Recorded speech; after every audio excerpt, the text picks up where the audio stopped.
श्री दुर्गा सप्तशती पाठ अध्याय 9 और 10।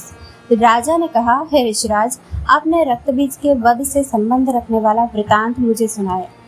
अब मैं रक्तबीज के मरने के पश्चात क्रोध में भरे हुए शुंभ व निशुंभ ने जो कर्म किया वह सुनना चाहता हूँ। महर्षि मेधा ने कहा, रक्तबीज के मारे जाने पर शुंभ और निशुंभ को बड़ा क्रोध आया और अपनी बहुत बड़ी सेना का इस प्रकार सर्वनाश होते देखकर निशुंभ देवी पर आक्रमण करने के लिए दौड़ा। उसके साथ बहुत से बड़े बड़े असुर देवी को मारने के वास्ते दौड़े और महापराक्रमी शुंभ अपनी सेना सहित चंडिका को मारने के लिए बढ़ा।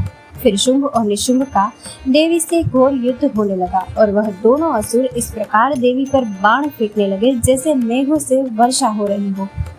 उन दोनों के चलाए हुए बाणों को देवी ने अपने बाणों से काट डाला और अपने शस्त्रों की वर्षा से उन दोनों दैत्यों को चोट पहुंचाई।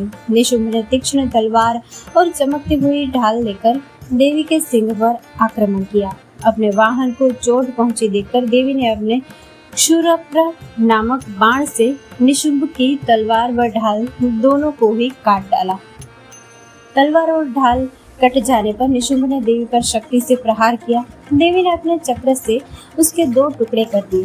फिर क्या था, दैत्य मारे क्रोध के जल भूल गया और उसने देवी को मारने के लिए उसकी ओर शूल फेंका, किंतु देवी ने अपने मुक्के से उसको चूर चूर कर डाला। फिर उसने देवी पर गदा से प्रहार किया। देवी ने त्रिशूल से गदा को भस्म कर डाला। इसके पश्चात वह फरसा हाथ में लेकर देवी की ओर लपका। देवी ने अपने तीखे बाणों से उसे धरती पर सुला दिया। अपने पराक्रमी भाई निशुंभ के इस प्रकार से मरने पर शुंभ क्रोध में भरकर देवी को मारने के लिए दौड़ा। वह रथ में बैठा हुआ उत्तम आयुधों से सुशोभित अपनी 8 बड़ी बड़ी भुजाओं से सारे आकाश को ढके हुए था। शुंभ को आते देखकर देवी ने अपना शंख बजाया और धनुष की टंकोर कावे अत्यंत दुस्सहत शब्द किया। साथ ही अपने घंटे के शब्द से, जो कि संपूर्ण दैत्य सेना के तेज को नष्ट करने वाला था, संपूर्ण दिशाओं में व्याप्त कर दिया। इसके पश्चात देवी के सिंह ने भी अपनी दहाड़ से, जिसे सुन बड़े बड़े बलवानों ला मत चूर चूर हो गया था, आकाश, पृथ्वी और 10 दिशाओं को पूरित कर दिया। फिर आकाश में उछलकर काली ने अपने दांतों तथा हाथों को पृथ्वी पर पटका। उसके ऐसा करने से ऐसा शब्द हुआ जिससे कि उसके पहले के सारे शब्द शांत हो गए।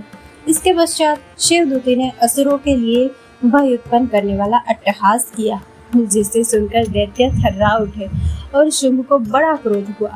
फिर अंबिका ने उसे, अरे दुष्ट, खड़ा रहे कहा तो आकाश से सभी देवता जय हो बोल उठे। शुंभ ने वहां आकर ज्वालाओं से युक्त एक अत्यंत भयंकर शक्ति छोड़ी, जिसे आते देखकर देवी ने अपनी मोहल्का नामक शक्ति से काट डाला। हे राजन, फिर शुंभ के सिंहनाद से तीनों लोग व्याप्त हो गए और उसकी प्रतिध्वनि से ऐसा घोर शब्द हुआ जिससे इससे पहले के शब्द को जीत लिया। शुंभ के छोड़े बाणों को देवी ने और देवी के छोड़े बाणों को शुंभ ने अपने बाणों से काट सैकड़ों और हजारों टुकड़ों में परिवर्तित कर दिया। इसके पश्चात जब चंडिका ने क्रोध में भर शुंभ को त्रिशूल से मारा तो वह मूर्छित होकर पृथ्वी पर गिर पड़ा। जब उसकी मूर्छा दूर हुई तो वह धनुष लेकर आया और अपने बाणों से उसने देवी काली तथा सिंह को घायल कर दिया। फिर उस राक्षस ने 10,000 भुजाएं धारण करके चक्रादि आयुधों से देवी को आच्छादित कर दिया। तब भगवती दुर्गा ने कुपित होकर अपने बाणों से उन चक्रों तथा बाणों को काट डाला।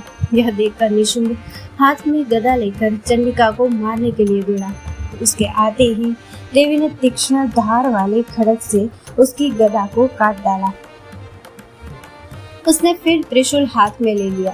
देवताओं को दुखी करने वाले निशुंभ त्रिशूल हाथ में लिए हुए आता देखकर चंडिका ने अपने शूल से उसकी छाती पर प्रहार किया और उसकी छाती को चीर डाला। शूल विदीर्ण हो जाने पर उसकी छाती में से एक उस जैसा ही महापराक्रमी दैत्य ठहर जा कहता हुआ निकला। उसको देखकर देवी ने बड़े जोर से ठहाका लगाया। अभी वह निकलने भी न पाया था कि उनका सिर अपनी तलवार से काट डाला। सिर के कटने के साथ ही वह पृथ्वी पर गिर पड़ा। तदंतर सिंह दहाड़ दहाड़ कर असुरों का भक्षण करने लगा और काली शिवदूती भी राक्षसों का रक्त पीने लगी। कौमारी की शक्ति से कितने ही महादैत्य नष्ट हो गए। ब्रह्मांड के कमंडल के जल से कितने ही असुर समाप्त हो गए। कई दैत्य माहेश्वरी के त्रिशूल से विदीर्ण होकर पृथ्वी पर गिर पड़े और 12 ही के प्रहारों से छिन्न भिन्न होकर धाराशायी हो गए। वैष्णवी ने भी अपने चक्र से बड़े बड़े महापराक्रमियों का कचमूर निकालकर उन्हें यमलोक भेज दिया और ऐन्द्री से कितने ही महाबली राक्षस टुकड़े हो गए। कई दैत्य मारे गए, कई भाग गए, कितने ही काली शिवदूती और सिंह ने भक्षण कर लिए। महर्षि मेधा ने कहा, हे राजन, अपने प्यारे भाई को मरा हुआ तथा सेना को नष्ट हुई देखकर क्रोध में भरकर दैत्यराज शुंभ कहने लगा, दुष्ट दुर्गे, तू अहंकार से गर्व मत कर, क्योंकि तू दूसरों के बल पर लड़ रही है। देवी ने कहा, हे दुष्ट, देख, मैं तो अकेली ही हूँ। इस संसार में मेरे सिवा दूसरा कौन है? यह सब मेरी शक्तियाँ हैं। देख, यह सब की सब मुझ में प्रविष्ट हो रही है। इसके पश्चात ब्रह्माणी आदि सब देवियां उस देवी के शरीर में लीन हो गई और देवी अकेली रह गई। तब देवी ने कहा, मैं अपनी ऐश्वर्य शक्ति से अनेक रूपों में यहाँ उपस्थित हुई थी। उन सब रूपों को मैंने समेट लिया है। अब अकेले ही यहाँ खड़ी हूँ, तुम भी यहीं ठहरो। महर्षि मेधा ने कहा, तब देवताओं तथा राक्षसों के देखते देखते देवी तथा शुंभ में भयंकर युद्ध होने लगा। अंबिका देवी ने सैकड़ों अस्त्र शस्त्र छोड़े। उधर दैत्यराज ने भी भयंकर अस्त्रों का प्रहार आरंभ कर दिया। देवी के छोड़े हुए सैकड़ों अस्त्रों को दैत्य ने अपने अस्त्रों द्वारा काट डाला। इसी प्रकार शुंभ ने जो अस्त्र छोड़े उनको देवी ने अपने भयंकर हुंकार के द्वारा ही काट डाला। दैत्य ने जब सैकड़ों बाण छोड़कर देवी को ढक दिया तो क्रोध में भरकर देवी ने अपने बाणों से उसका धनुष नष्ट कर डाला। धनुष कट जाने पर दैत्येंद्र ने शक्ति चलाई, लेकिन देवी ने उसे भी काटकर फेंक दिया। फिर दैत्येंद्र चमकती हुई ढाल लेकर देवी की ओर दौड़ा, किंतु जब वह देवी के समीप पहुंचा तो देवी ने अपने तीक्ष्ण बाणों से उसकी चमकने वाली ढाल को भी काट डाला। फिर दैत्येंद्र का घोड़ा मर गया, रथ टूट गया, सारथी मारा गया। तब वह भयंकर मुग्दल लेकर देवी पर आक्रमण करने के लिए चला, किंतु देवी ने अपने तीक्ष्ण बाणों से उसके मुग्दल को भी काट दिया। इस पर दैत्य ने क्रोध में भरकर देवी की छाती में बड़े जोर से एक मुक्का मारा। दैत्य ने जब देवी को मुक्का मारा तो देवी ने भी उसकी छाती में जोर से एक थप्पड़ मारा। थप्पड़ खाकर पहले तो दैत्य पृथ्वी पर गिर पड़ा, किंतु तुरंत ही वह उठ खड़ा हुआ। फिर वह देवी को पकड़कर आकाश की ओर उछला और वहां जाकर दोनों में युद्ध होने लगा। वह युद्ध ऋषियों और देवताओं को आश्चर्य में डालने वाला था। देवी आकाश में दैत्य के साथ बहुत देर तक युद्ध करती रही।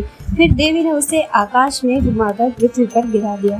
दुष्टात्मा दैत्य पुनः उठकर देवी को मारने के लिए दौड़ा।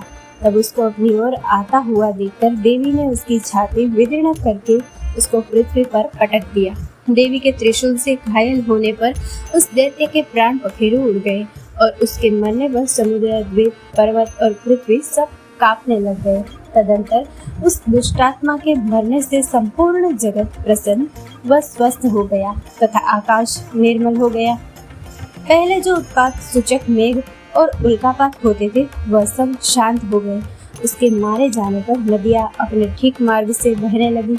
संपूर्ण देवताओं का हृदय हर्ष से भर गया और गंधर्वियां सुंदर गान गाने लगी। गंधर्व बाजे बजाने लगे और अप्सराएं नाचने लगी। पवित्र वायु बहने लगी। सूर्य की कांति स्वच्छ हो गई। यज्ञशालाओं की बुझी हुई अग्नि अपने आप प्रज्वलित हो उठी तथा चारों दिशाओं में शांति फैल गई। इस प्रकार श्री मार्कंडेय पुराण में सावर्णिक मनवंतर की कथा के अंतर्गत देवी महात्म्य में शुंभ निशुंभ वध नामक 9वां और 10वां अध्याय पूरा हुआ। दोस्तों, इस कथा को लाइक, शेयर और हमारे चैनल को सब्सक्राइब करना ना भूलें। जय श्री राम।